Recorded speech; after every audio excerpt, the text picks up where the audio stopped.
Être hypersensible, c'est déjà parfois difficile à gérer dans la vie perso, mais au travail, ça peut sembler encore plus compliqué. Tu ressens tout, les tensions de l'équipe, les non-dits, les critiques, les ambiances lourdes. Et parfois, tu te demandes, est-ce que je vais y arriver? Est-ce que je suis à ma place? Dans cet épisode, à écouter comme un mini-podcast, je vais t'expliquer pourquoi ton hypersensibilité est précieuse au travail, quels sont les pièges à éviter et surtout comment l'utiliser comme une vraie force. Pourquoi le travail peut être un challenge quand on est hypersensible? Dans un environnement pro, tout est plus intense. Les deadlines, les remarques, les rapports de pouvoir. Quand tu es hypersensible, tu peux capter l'énergie d'un open space, la pression d'un client ou la frustration d'un collègue, sans même qu'ils le disent. Résultat, tu rentres chez toi vidé, ton mental ressasse, ton corps somatise.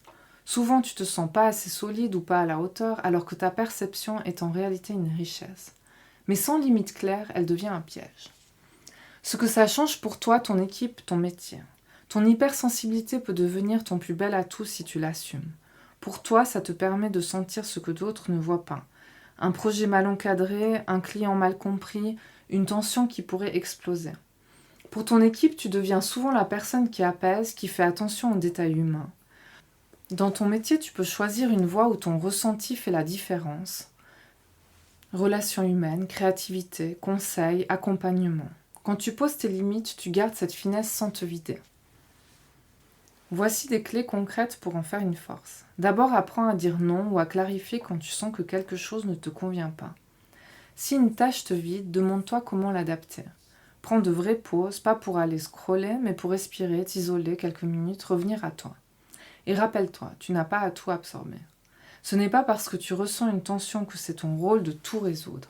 Plus tu assumes ta sensibilité, plus elle devient un talent rare au travail.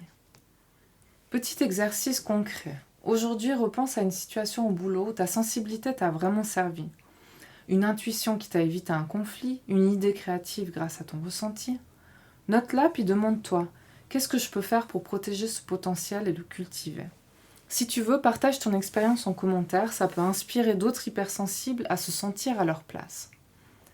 Si tu te reconnais dans ce que je viens de partager, je t'ai préparé une checklist gratuite, les 7 signaux clés de l'hypersensibilité. Elle peut t'aider à mieux comprendre ton fonctionnement et à poser les premières bases d'un équilibre personnel, même au travail. Tu peux la télécharger gratuitement via le lien sous cette vidéo. Et si tu veux aller plus loin pour poser tes limites, canaliser ton énergie et faire de ta sensibilité une vraie force dans ta vie pro, je t'invite à découvrir mon accompagnement guidé de 21 jours. Il est conçu pour t'aider à te sentir aligné, protégé et pleinement à ta place. Le lien est aussi en description. Tu peux aussi t'abonner à cette chaîne pour recevoir les prochains épisodes, liker cette vidéo si elle t'a aidé et me dire en commentaire ce que tu vis dans ton travail avec ta sensibilité. Rappelle-toi, ta sensibilité n'est pas un frein dans ta carrière, c'est un talent subtil à protéger, à écouter et à valoriser.